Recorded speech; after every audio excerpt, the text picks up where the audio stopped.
de la Somme. À cette occasion, vous allez le voir, la famille d'un aviateur britannique tué durant cette période est venue se recueillir. À Gerweslati, Serge Rosenstrauch.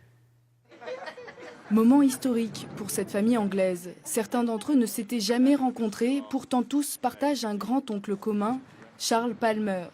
Un pilote britannique capturé par les Allemands le 4 mars 1916. Il mourra quelques jours plus tard de ses blessures à seulement 24 ans. 100 ans plus tard, il lui rend hommage. Hip hip hooray! Hip hip hooray! C'est un honneur pour la famille d'avoir quelqu'un d'aussi courageux et qui a compté dans l'histoire de la Première Guerre mondiale. C'est une fierté et c'est chouette d'être ensemble pour lui rendre hommage.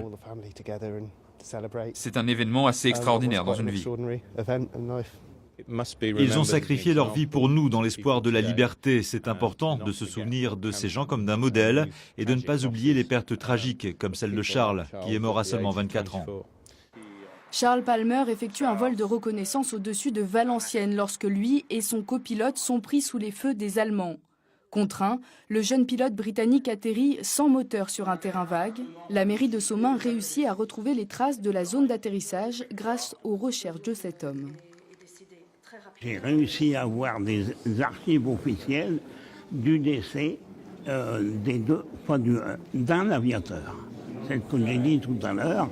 Le deuxième a été blessé, c'est l'ancêtre de ces messieurs, et il a été fait prisonnier tout de suite.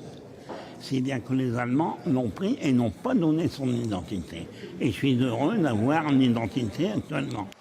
Comme Charles Palmer, près de 9 millions de soldats ont perdu la vie sur le front en 14-18.